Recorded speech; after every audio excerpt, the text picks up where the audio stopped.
आज हम बात करने जा रहे हैं एक ऐसे तानाशाह के बारे में जिसका नाम सुनते ही इतिहास के पन्ने अपने आप फड़फड़ाने लगते हैं।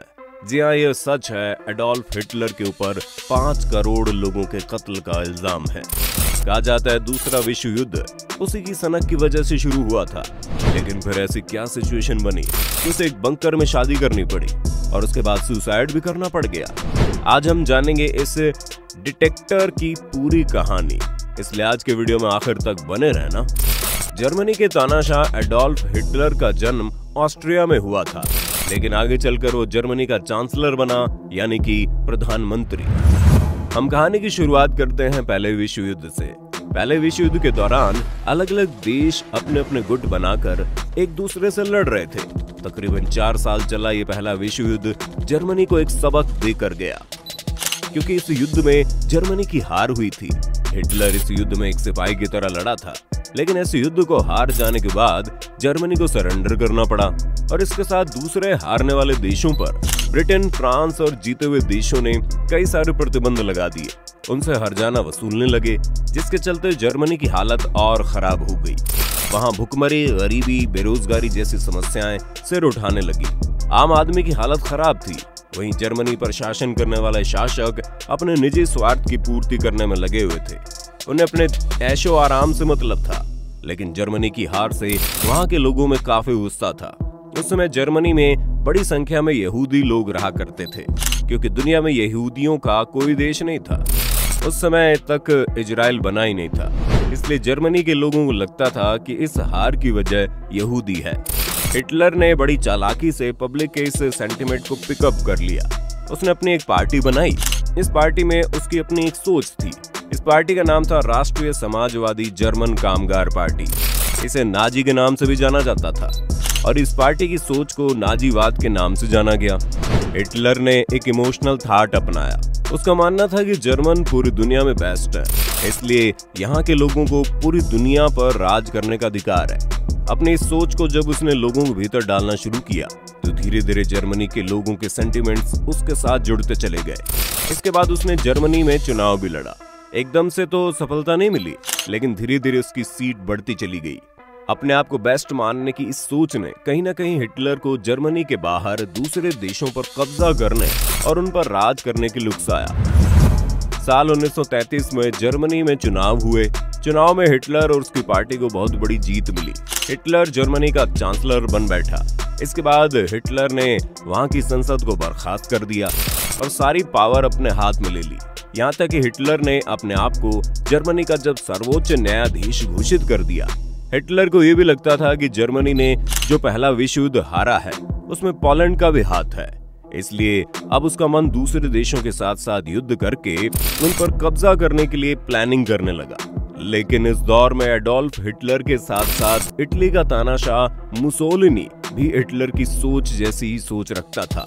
इनके साथ दुनिया का एक और देश था जापान, जो इस तरीके से द्वितीय विश्व युद्ध में तीनों देशों ने अपना एक गुट बना लिया। जर्मनी, इटली और जापान के नाम से दुनिया के दूसरे देश घबरा गए।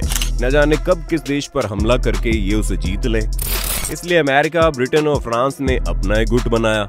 उनके साथ सोवियत संघ भी मिल गया, जो इस तरीके से द्वितीय विश्व युद्ध के दौरान पूरी दुनिया 2 ग्रुपों में बंट गई।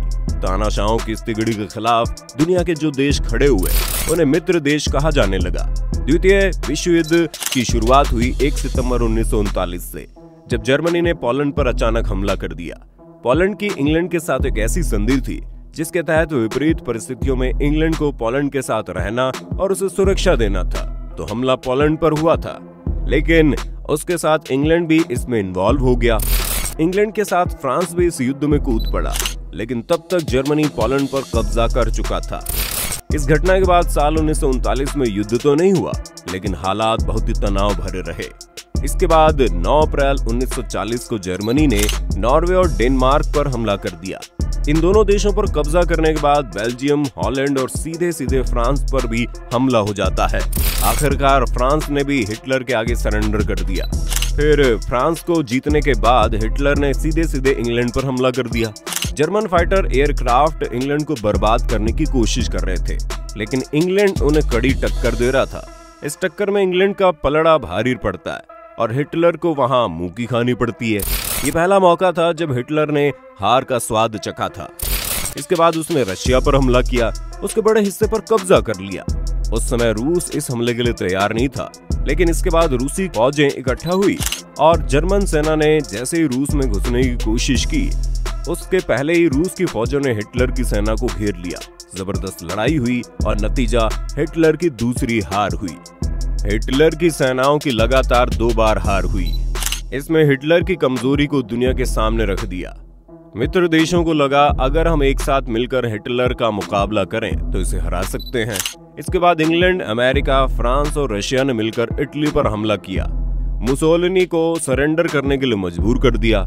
इटली की हार के बाद हिटलर के हौसले पस्त हो गए। ये समय था 1944 का, जिस समय द्वितीय विश्व युद्ध जारी था। अगस्त के महीने में अमेरिका ने जापान पर 2 परमाणु बम गिराए।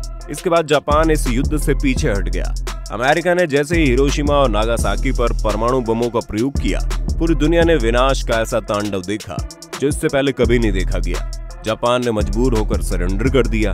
हिटलर के 2 मजबूत सहयोगी इटली और जापान दोनों सरेंडर कर चुके थे। हिटलर अब अकेला पड़ चुका था। इधर मित्र देशों की सेना अब जर्मनी की तरफ बढ़ रही थी।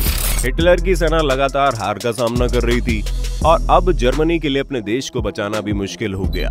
एक समय ऐसा भी आया कि रूस और मित्र देशों की सेनाएं बर्लिन में घुस रही थी, जो कि जर्मनी की राजधानी थी। हिटलर बर्लिन में ही मौजूद था। हिटलर की हार के कारणों में उसके सताए हुए कुछ अपने जिम्मेदार थे, जिन्होंने उसके बारे में इंफॉर्मेशन दुश्मनों को शेयर की। हिटलर को भी इस बात का एहसास था कि उसके अपने ही सैन्य अफसरों ने उसके साथ गद्दारी की।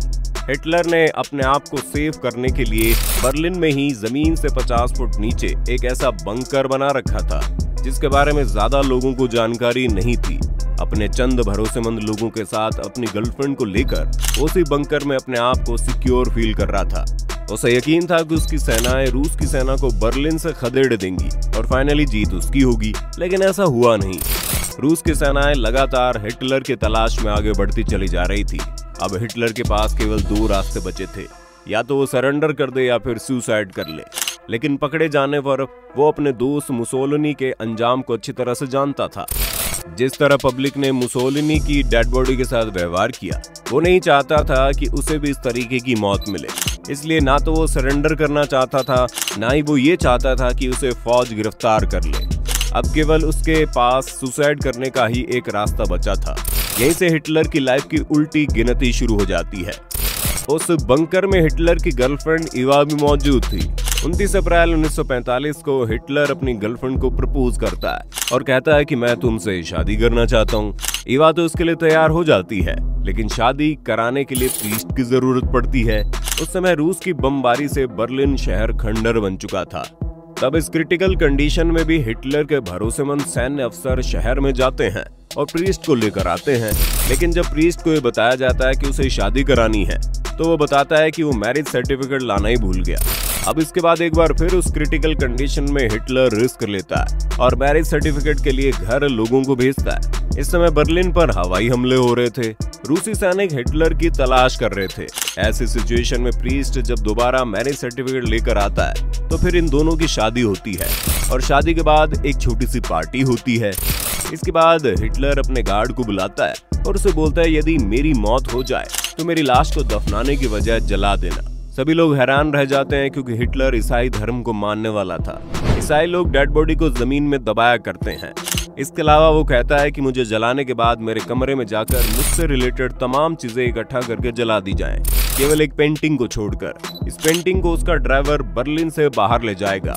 इसके बाद वो अपने एक दूसरे ऑफिसर को बुलाता है और उससे पूछता है कि आखिर साइनाइड कितना कारगर है। वो अपने एक पसंदीदा कुत्ते पर साइनाइड का प्रयोग करता है। कुत्ता कुछ सेकंड में मर जाता है। उसे वहीं बंकर के कंपाउंड में दफना दिया जाता है। हिटलर के पास जो भी फोन आते थे, वो पहले रोसर ही सुनता था। उसके बाद वो फोन हिटलर को दिया जाता था। हिटलर को इस बात की जानकारी मिली कि अब बर्लिन को बचाना संभव नहीं है। रूसी फौजी बड़ी तेजी से आगे बढ़ रही थी। इसके बाद हिटलर अपनी गर्लफ्रेंड इवा के साथ रूम में जाता है। रूम के बाहर उसका गार्ड रोसर मौजूद होता है। हिटलर की जिंदगी के आखिरी पलों पर रोसर ने किताब लिखी है। कुछ देर बाद हिटलर के कमरे से एक फायर की आवाज आती है। हिटलर ने पहले ही कह दिया था कि उसे डिस्टर्ब ना किया जाए। थोड़ी देर बाद उस कमरे को खोलकर जब लोग अंदर जाते हैं तो देखते हैं टेबल पर हिटलर मरा हुआ है और इवा भी मर चुकी है। इवा ने नीले कलर की ड्रेस पहनी थी। इवा की मौत साइनाइड के जरिए हुई, जबकि हिटलर ने खुद को गोली मार ली। हिटलर ने अपने एक और मददगार से 200 लीटर पेट्रोल मंगाया था, हालांकि केवल 180 लीटर पेट्रोल मिल पाया। हिटलर की लाश और उसके साथ उसकी तमाम चीजों को जला दिया गया। इसके बाद इन तमाम चीजों को इवा के साथ दफना दिया गया। इसके कुछ दिन बाद रूस की सेना इस बंकर तक पहुंचती है। रूसी सेना उस गड्ढे को खुदवाती है। वहां से एक दांत का सेट और कुछ चीजें मिलती है। रोसर को गिरफ्तार कर लिया जाता है। फिर हिटलर के उस डॉक्टर को भी गिरफ्तार किया जाता है जो उसके दांतों का अक्सर इलाज करता था। उसके जरिए रूस की सरकार ये कंफर्म करती है कि 29 अप्रैल 1945 को हिटलर की मौत उसी के बंकर में हुई थी। लेकिन ये कहानी हिटलर के नजदीक रहने वाले लोगों के जरिए ही दुनिया के सामने आई थी, जिस पर रूस की सरकार ने अपनी मोहर लगा दी थी। कुछ लोगों का ये भी कहना है कि दरअसल हिटलर बर्लिन से निकलने में कामयाब हो गया था। वो भेष बदलकर ब्राजील में रहने लगा। 90 साल की उम्र में उसकी ब्राजील में मौत हुई। साथ ही कुछ लोगों ने उसके देखे जाने का भी दावा किया था, लेकिन ये तमाम अफवाहें थी। रोसर की रूस की जेल में 11 साल करीब रहना पड़ा। उसके बाद वो छूट कर आया। 90 साल की उम्र में उसकी मौत हुई। हमें यकीन है हिटलर की जिंदगी पर आधारित ये वीडियो आपको पसंद आया होगा। आप हिटलर के बारे में क्या सोचते हैं, हमें कमेंट बॉक्स में लिख कर जरूर बताइए। फिर मिलते हैं अगले वीडियो में, तब तक के लिए जय हिंद, जय भारत, वंदे मातरम।